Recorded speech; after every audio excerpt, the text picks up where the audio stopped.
The Moogle Treasure Trove, the first hunt for Genesis, is now live, everyone. It is active and will run from now until Monday, the 11th of March, when the second part of this Moogle event should start, I expect, but further details on that to follow. And to get started in the event, you're going to want to go to either New Gridania, Uldar, or Limsa, and then there will be an itinerant Moogle here in either New Gridania, by the Aetheryte, Uldar, again a short distance from the Aetheryte, and Limsa, just near the Aetheryte as well. And then once you right click on it, he will offer you the Mogpendium. To access your Mogpendium after you've picked it up, you just need to go down to your duty icon and up to the collections. And then there you have your Mogpendium. And once you click on that, it brings you to the Mogpendium. So the first thing we can see here is that the first hunt is underway, the one we're undertaking now. And then in the greyed out box, there is a second hunt that is pending. And I assume this will start when this first event ends on the 11th of March. But I'm unsure when exactly that will start and when that will run till. So that's still to be released and confirmed. And if you want to access the special site again, you can click on this button as well. And there's also a help button to learn more about the Mogpendium here, which goes over the event overview, schedule, what the tombstones are, for anyone that doesn't know, what the objectives are. So it goes into a bit more details about the categories. So standard objectives can be completed repeatedly, so you can get unlimited amount of rewards from those. Weekly objectives can be completed once a week. Minimog Challenges completed once a week, and Ultimog Challenges can be only completed once per event period. And here are some caveats. Tombstones not be awarded when using adventurer squadrons or the duty support system. And also, tombstone rewards are only available to unrestricted parties if the level sync option is applied.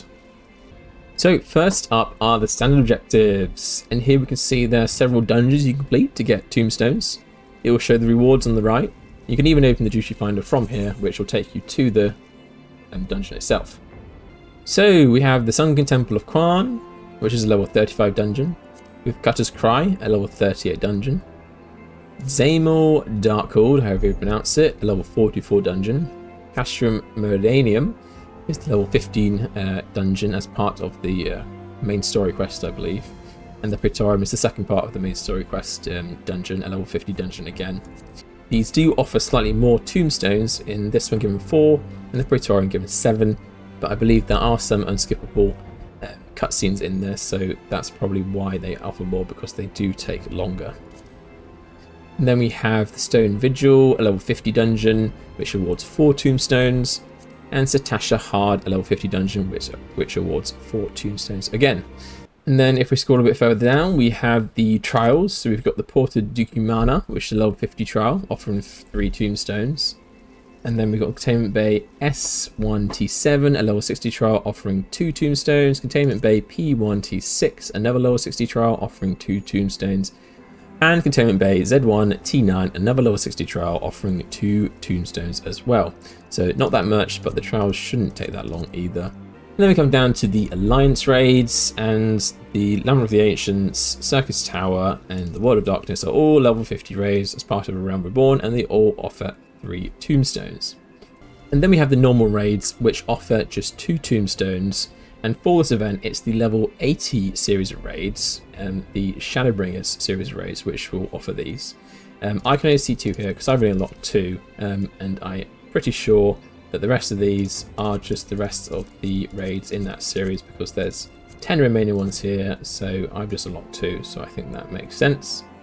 And then we have the PvP offerings to reward you tombstones.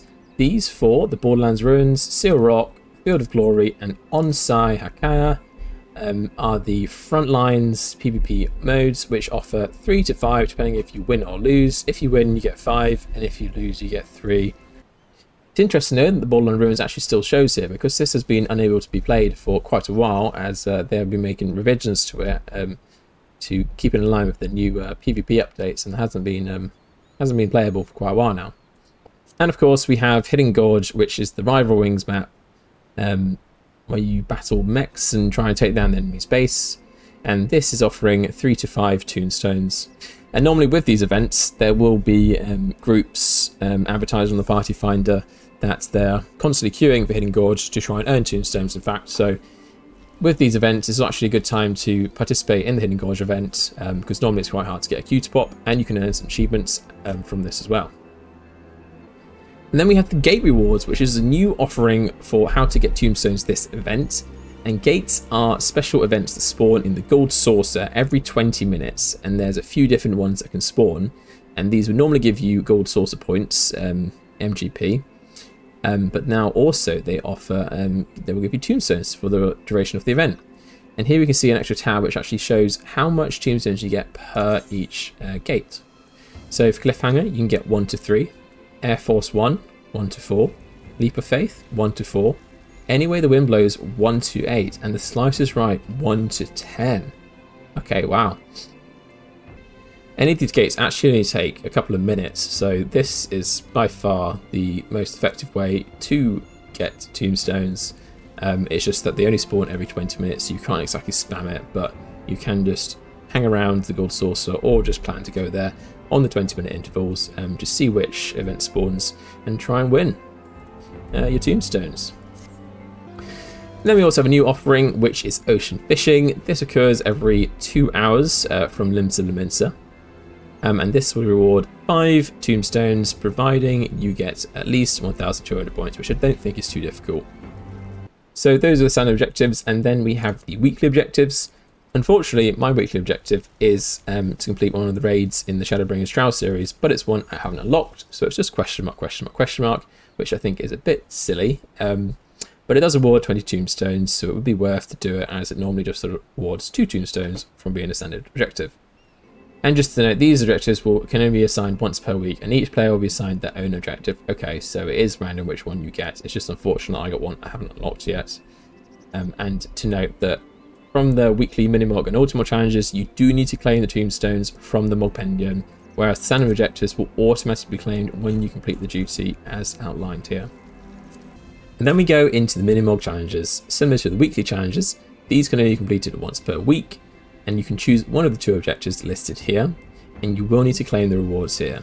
So for this week, I can choose between completing 5 fates in Lakeland or Galusia, Shadowbringers areas here for me, or I can complete a game of Triple Triad against Fufulupa in Western Thanalan, and they both offer 10 tombstones. For me, I'd probably go for the Triple Triad one, as that seems rather simple, providing you've got some semi-decent cards in your deck. And finally, we go on to the Ultimog Challenges. This is quite a surprise. I was expecting this to be some sort of hard tier raids to complete, but instead it's actually ocean fishing. And this one requires you to score at least 8,000 points during a single ocean fishing voyage, and it will actually award you 50 tombstones. But you can only complete this once per event, but it's definitely worthwhile doing. I think 8,000 points should be achievable, but again, I can't quite remember how hard that is to get. So thank you everyone for tuning in, and I'll catch you all in the gold saucer farming those tombstones. Thanks.